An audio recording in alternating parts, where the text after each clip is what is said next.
que eu aprendi ao longo do tempo? Eu criei ilusões e por muito quem me ajudou a tirar alguma dessas ilusões foi um cliente que eu captei, que ele fez meu curso de investimentos em 2019 e ele tinha 20 milhões de reais no banco, tá? Ele tinha 20 milhões de reais, depois ele virou cliente com 6 milhões. Então, assim, ele saiu do banco uma parte, veio para o atendimento, e ele fez meu curso em 2019. Primeira vez que eu falei com esse cliente, ele é dono de um hospital, para vocês terem ideia. Primeira vez que eu falei com esse cliente foi a primeira vez que, pelo menos, eu sabia que eu estava na frente de alguém que tinha 20 milhões de reais. E o que que eu achei? O que que eu acreditei? Eu achava que um cliente de 20 milhões de reais no banco, eu achava que ele teria um atendimento ultra high private. Eu achava que o gerente do banco estendia um tapete vermelho para ele. E o que que eu descobri, gente, na prática? Que o gerente nem ligava para o cara. Quando tinha uma oferta pública, quando tinha um investimento para esse cliente fazer, era só um e-mail padrão. Sabe esses e-mail padrão de mala direta? Que simplesmente, o que que é uma mala direta? Você seleciona o e-mail de todo mundo e já vai com o nome da pessoa, mesmo que você não escreva o nome. Ia lá com a oferta e o cliente topava ou não. Zero atendimento. Um cliente de 20 milhões no banco, tá? Não vou falar o nome do banco, mas é esse vermelho que começa com B. 20 milhões de reais extremamente mal atendido. E depois até, é engraçado que depois de um tempo eu entrevistei o assessor dele para entrar no escritório, ele acabou não entrando, ele entrou no outro escritório, ele entrou no concorrente, mas era um assessor com 1 bilhão de carteira, tá? Esse assessor tinha CFP, era um cara muito bom, muito profissional, um cara bom mesmo, mas não dava atenção pro cliente, entendeu? A questão é atenção e atendimento. Atenção e atendimento. O cliente não tinha atenção, o cliente não tinha atendimento, o cliente estava com uma carteira de 97% do CDI. Sabe qual foi o argumento que eu. Foda, assim, o principal que eu trouxe ele foi porque ele fez meu curso de investimento. Mas o argumento matador, porque ele estava com medo de fazer a troca, né? O argumento matador meu foi, eu falei assim para ele, ó, chegou um momento que eu falei assim, olha, eu não sei então o que que a gente vai mudar, mas hoje você está com um monte de investimento rendendo 97% do CDI de forma consistente. Nunca passa do 100% do CDI. Então faz assim, vamos vender tudo e comprar Tesouro Direto. Compra Tesouro Selic. Pega os 20 milhões e compra Tesouro Selic. Porque você tem 20 milhões de reais rendendo 97% do CDI. Vocês estão entendendo que... e eu estava no meu terceiro ano de carreira. Vocês estão entendendo que não era... Não é algo tão difícil assim, tão impossível, gente. Simplesmente o argumento que eu usei, eu peguei um dia, eu estava inspirado, eu me preparei muito para ir nessa reunião, eu fui com faca no dente esse dia, né? Mas o argumento matador foi: meu amigo, está rendendo 97% CDI, temos que fazer alguma coisa.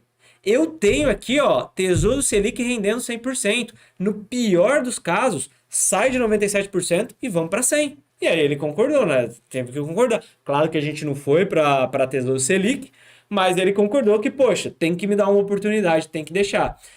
Então, assim, esse atendimento me fez perceber que, primeiro, os grandes clientes nem sempre estão bem atendidos, nem sempre estão, até porque, o que que acontece nesse caso dele? O assessor dele, né, o gerente private do banco dele, tinha 1 bilhão sob custódia. Então, ele era um cliente pequeno de um assessor muito grande, né? Ele era um cliente que estava largado às traças por um assessor, um private de 1 bilhão. Então ele fica um cliente fácil mesmo para quem está começando. Entendeu a diferença? Ainda você pega uma rentabilidade ruim. Então eu fui percebendo, pessoal, que muitas vezes o cliente, vocês acham assim, ó, que o cliente de 300 mil, ele é mais difícil que o cliente de 100 mil, e que o cliente de 500 mil, ele é mais difícil que o de 300 mil, e que o cliente de 1 milhão, ele é mais difícil que o de 500. Não é verdade, pessoal, não é verdade, não é assim que acontece. Eu garanto para vocês que o que vai mudar do cliente, no quesito dificuldade de atendimento, o que vai mudar do cliente de 1 milhão para o cliente de 100 mil é mínimo, é mínimo. Normalmente é a mesma pessoa, eu digo assim, o mesmo perfil de pessoa. Às vezes eles trabalham na mesma empresa, às vezes eles têm cargo similar, às vezes eles são amigos, né? Um amigo tem 1 milhão, outro amigo tem 100 mil, eles tomam cerveja junto, eles jogam tênis junto, eles fazem tudo junto, eles são muito parecidos, não tem tanta diferença. E aí eu captei duas empresas esse ano, uma de 50 e uma de 30 milhões. Eu conto para vocês, essa reunião, no real, elas tinham, cada uma tinha um pouco mais de 100 milhões, né? Mas não começaram com tudo e tal. Mas eu conto para vocês o seguinte. No final do ano passado, eu não lembro se foi final do ano passado ou final de 2020, mas eu acho que foi final do ano passado, porque senão eu acho que eu já teria esquecido. No final do ano passado, eu fiz uma reunião com uma PJ de 3 milhões. 3 milhões só. Eu ia falar só, mas assim, não é pouco. Mas eu fiz uma reunião PJ de 3 milhões. E aí, no começo desse ano, eu fiz duas reuniões PJ com cada uma com 100 milhões. E eu conto para vocês, a reunião de 3 milhões foi muito mais difícil que as reuniões de 100 milhões que eu fiz. Você tá entendendo? Eu tô tentando tirar esse bloqueio mental da sua cabeça. Você tá entendendo que não é um ranking? Não é assim, ó, o cliente PJ de 100 milhões é um cliente ultra mais difícil que o cliente de 3 milhões? Gente, eu achei muito mais difícil, tanto que eu não consegui. A de 3 milhões eu não consegui. A de 100 milhões eu consegui. Por quê? Porque foi mais fácil. Por quê, gente? Porque não muda tanto, não muda tanto. Ainda mais PJ. O que é a PJ? A PJ clássica. A PJ clássica são vários gerentes, diretores que cuidam do dinheiro de uma empresa.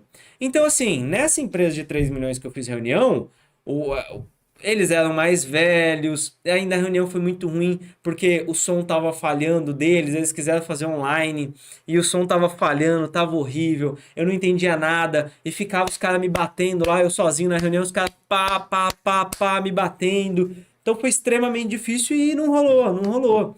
A reunião de 100 milhões fluiu, cara, fluiu. O áudio tava perfeito, os caras eram gente boa, a gente conversou, eu mostrei, eu chamei. Aí eu fui visitar eles pessoalmente depois. Os da de 3 milhões não quiseram fazer as duas reuniões online. As duas de 100, eu fiz a primeira online, mas depois eu fui lá, fiz uma visita para eles. Então, assim, foi uma reunião com um valor absurdamente maior, mas que foi mais fácil.